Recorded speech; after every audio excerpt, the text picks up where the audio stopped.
첫 번째 소식은요. 방통위가 KBS의 수신료 분리 징수에 본격 착수했다는 소식입니다. 함께 보시죠. 그간 많은 국민들이 KBS를 보지 않는 분들도 급기야 TV가 없는 분들도 전기요금 고지서에 KBS의 수신료를 내야만 했습니다. 이게 부당하다라는 요구가 수년간 제기돼 왔었는데요.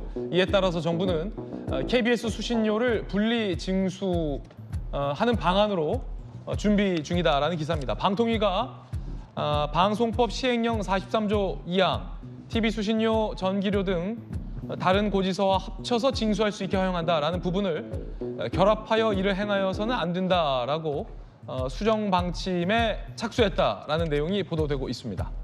지금 박성배 변호사님, 전기요금에 왜 같이 내냐, 이게 굉장히 기형적이다, 이상하다, 이런 문제 제기가 많았잖아요. 네. 그 근거는 바로 저 법 때문에 있었군요. 이 방송법 시행령의 바탕을 둔 조치입니다. 전기요금을 부과하면서 그와 별도 항목으로 KBS 방송 수신료도 별도로 부과를 하고 있습니다. 즉, 이는 국민들 입장에서 보자면 전기요금을 납부해야 하는 상황이면 집에 수상기가 있든 없든, 즉 TV가 있든 없든 KBS를 보든 안 보든 일단 KBS 방송 수신료는 납부해야 한다는 의미입니다.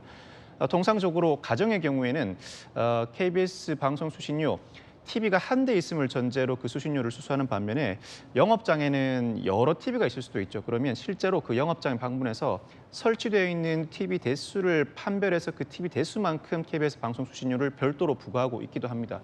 이런 상황이 되면 가정의 경우에 우리 집에는 TV가 없다거나 영업장의 경우에는 실제로 조사한 내역보다 TV 대수가 훨씬 적은 경우에는 이를 국민들이 입증해서 그 수신료 부분을 취소해달라고 요청을 해야 합니다. 그렇지만 이 전기료와 KBS 방송 수신료를 분리하게 되면 앞으로는 KBS 측이 실제로 TV를 가지고 있는 가정 내지는 영업장에 어느 정도의 TV를 보유하고 있는지를 스스로 입증해서 전기료와 별도로 그 수신료를 부과하고 받아야 합니다. 이 과정에 자연스럽게 KBS 수신료에 대해서 저항하는 국민들은 우리는 수신료를 내지 못하겠다는 저항 운동에 더 박차를 가할 수도 있는 것인데, 이 부분은 사실 정치권에서도 오랜 기간 논쟁이 돼 왔었고, 과거 헌법재판소에서는 TV 수신료, 즉 전기료와 별도로 분리하지 않고 통합해서 징수하는 것 자체가 위헌은 아니라고 판정한 바가 있습니다. 다만 위헌이 아니라는 것이지 반드시 통합해야 한다는 취지는 아니기 때문에 현재 집권에 있는 정부의 정책 기조에 발맞춰서 분리할 수는 있습니다만 이 부분은 앞으로도 계속해서 뜨거운 논쟁거리로 남게 될 것 같습니다. 지금 수신료를 거둬들이는 방송은 한국 방송 중에서는 KBS밖에 없는 것인데, 이제 공영방송이라는 이유로 수신료를 그간 KBS가 전기요금 고지서에 징수를 해온 겁니다. 예를 들어 우리가 넷플릭스를 본다고 해서 넷플릭스 구독료가 전기요금 고지서에 포함되진 않듯이 이걸 구분해야 한다는 게 지금 정부의 움직임인데, 그 시행령을 지금 방통위가 고치려고 한다는 겁니다. 한 헬스장 사장님이 분노를 표시했습니다. 우리 헬스장에 TV 많은데 KBS 수신료만 한 달에 수만 원이다. 함께 보시죠. 헬스장 운영한다는 누리꾼했고 매달 러닝머신 34대에 달린, 아이고 34대군요 TV가.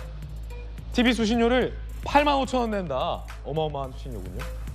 5년 전 20여 대로 줄였다. 지금까지 하지만 34대분에 85,000원을 매달 낸다. 제가 수령 변동 얘기해야 한다며 환불이 불가하다라는 답변만 돌아왔다라는 글도 올라왔습니다. 이 자영업자들 힘든데 분노할 만하죠. KBS 측은 사용 여부, 용도, 시청 여부 관계없이 TV 소지 대수에 따라 한 대당 2,500원 부과한다라는 입장을 KBS는 내세우고 있습니다. 인증글도 올렸군요. 85,000원. 사장님 힘들겠는데요. 이게 김승현 교수님, 아니 34대에서 20대로 줄였으면 저것도 좀 줄여줘야지 계속 85,000원을 내야 하는 건 좀 부당한데요? 그렇죠. 그리고 어쩌면 전기요금에 KBS 수신료가 같이 징수되고 있었어?를 모르시는 분도 아마 계실 거예요. 모르는 국민들도 사실 많아요. 그리고 지금 KBS 같은 경우에 이제 그 가구당 지금 어떻게 보면은 이제 무조건 TV가 있을 것이고 KBS를 볼 것이라는 전제 하에 2,500원씩 가져가는 거잖아요. 그런데 예를 들어서 4인 가구가 테레비 하나를 보고 있으면 4명에서 2,500원을 내는 거지만 1인 가구가 계속 늘어나고 있단 말이에요. 지금 그래서 현재 인구 구조가 1인 가구가 제일 많아요. 그럼 예전에 4명에서 2,500원 내던 걸 이제는 4명 각각 만 원을 내게 되는 셈인 거거든요. 그러니까 KBS는 가만히 앉아만 있어도 수신료는 점점 늘어가게 되는 거죠. 그렇기 때문에 이런 부분에 대해서는 조정이 좀 필요한 부분이고 사실 이 KBS 수신료 우리는 TV 안 본다, TV 없다라는 식으로 일부러 전화해가지고 빼달라고 해야 되거든요. 근데 그것도 귀찮은 일이죠. 그래서 그리고 이제 OTT라든가 이런 다른 매체 환경들이 너무나 발전하고 발달하고 있기 때문에 지금 KBS도 이러한 발달하는 미디어 환경에 적응할 필요가 있거든요. 그런데 계속해서 옛날 방식으로 강제적으로 2,500원을 징수하는 것 자체가 무리예요. 그래서 이 부분에 대해서는 좀 논의를 할 필요가 있고 물론 KBS가 필요합니다. 공영방송이 언제 필요하냐. 재난이 있을 때나 또 보도 프로그램 같은 경우는 어쨌든 세상에 돌아가는 일들을 정보를 얻어야 되기 때문에 당연히 이제 공영방송이라는 게 그래서 존재하는 것인데 일단 재난 관련해서 이렇게 우리가 재난 방송을 매일 해야 되는 것도 아니고 보도 프로그램 같은 경우에는 지금 굉장히 한쪽으로 치우쳐져 있다라는 비판들이 많잖아요. 다른 민영 방송들이야 뭐 광고로 뭐 수익을 내고 그렇기 때문에 일정 정도의 어느 정도 편파성이 있을 수도 있다고 생각합니다만 적어도 이렇게 강제적으로 수신료를 가져가는 KBS만큼은 이 보도 프로그램이 굉장히 공정해야 되는데 사실 그렇지 못했고 TBS도 마찬가지로 그런 비판이 있었기 때문에 세금으로 이렇게 운영되는데 어쩜 이렇게 편파적일 수 있냐고 해가지고 굉장히 여론의 문매를 맞았잖아요. 그런 점에서 KBS가 이 계기를 통해 이 수신료 문제 이렇게 강제적으로 징수할 수 없다라는 생각도 해야 되고 이게 세계적인 추세기도 하고요. 뭐 BBC나 NHK도 점점 강제 징수를 안 하는 방향으로 가고 있기 때문에 세계적인 추세기도 하고 변화하는 미디어 환경에 적응도 해야 되고 그리고 세금으로 운영됐기 때문에 편파성에 문제가 없는지에 대해서도 돌아볼 일이지 이걸 단지 무슨 정권이 미디어를 장악하니 많이 이런 식으로 볼 문제는 아니다 그런 생각이 듭니다. 예, 여당에서는 KBS가 너무 방만하다 경영이 이런 문제 제기도 나왔습니다. 그 가운데 보도에 따르면 저희 취재에 따르면 전출한 직원에게 2%의 억대 대출도 해주고 있다라는 방만성이 지적됐습니다. 비연고지로 가는 전출자에게 고정금리 2%, 6년간 전세자금 대출을 해준다. 꿀인데요. 요즘 금리가 너무 높아서 작년 KBS 수신료 수입이 6,930억 원이다. 이 수신료를 사내 방만한 복지로 전용했을 가능성에 대한 문제 제기도 나오고 있습니다. KBS는 공공기관 아니다. 직원 주거 안정위에 제공하는 최소한의 제도다라는 KBS 입장도 나오고 있는데요. 이에 대해서 여당의 박성중 의원이 방만 경영을 지적했습니다. KBS가 올해 1분기만 425억 적자입니다. 경영 이런 것들 엉망인 상태에서 2017년 8억 7천 정도 되던 것이 2022년 보면 28억 6천인가 정도 되거든요. 자기 경영도 엉망인데 이렇게 막 퍼준다는 것은 이건 말이 되지 않는다. 최영도 의원님 어떻게 보십니까? 이제 이전에 사실 이건 뭐 공공연한 비밀이었는데 이전에 노무현 정부 당시에도 KBS 사장으로 임명됐던 인사가 KBS 노조랑 갈등을 빚다가 아마 이 사실 폭로하면 국민들이 다 놀랄 거라는 사실이 고액 연봉이었습니다. 그리고 저렇게 적자를 빚고 국민들이 저항하는 수신료를 강제로 징수해가면서 하는 방송에서 스스로 자구 노력이 없다는 것도 그리고 균형 공정 보도를 위한 노력이 부족했다는 것도 굉장히 이 도덕적 해이의 표본으로 보여질 사건이고요. 지금 한전 같은 경우도 막대한 적자, 더구나 같이 징수하는 한전도 막대한 적자 때문에 자구 노력을 하고 있는 상황이거든요. 그런데 그 한전에 다시 그 덤태기 씌워서 이 징수를 수신료를 강제 징수하고 있는 KBS가 저렇게 방만한 경영을 하고 있다는 것 자체는 사실은 구성원 스스로가 좀 반성하고 해야 될 것 같습니다. 그리고 무엇보다도 이것은 국민들의 선택권을 침해하는 사안이거든요. KBS가 과거 같은 경우 우리가 지상파 시절에 같은 경우는 뭐 KBS 9시 뉴스가 세상의 표준이었죠. 그 시절은 다 보고 뭐 그렇게 했습니다만 지금은 사실 KBS 9시 뉴스 안 보고 세상 사는 사람들이 훨씬 더 많습니다. 어쩌면 이 프로를 보는 사람이 훨씬 더 많을 수가 있습니다.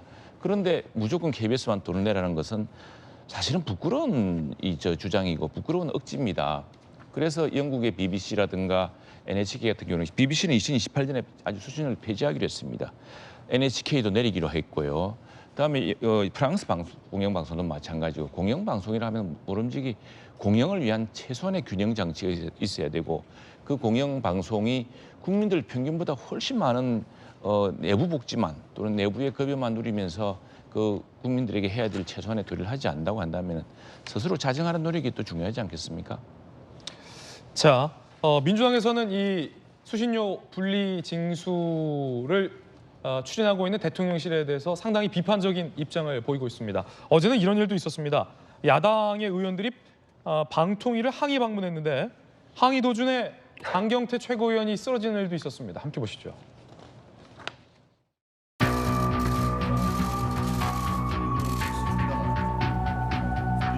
방송통신위원회는 위법 부당한 위원회 운영 즉시 중단하라. 현재 방통위의 비정상적 상황은 전적으로 윤석열 대통령의 책임이다. 최민희 상임위원은 이유 없이 운영하지 않고 방통위가 방통위 설치법이 정한 대로 합의제 행정기관으로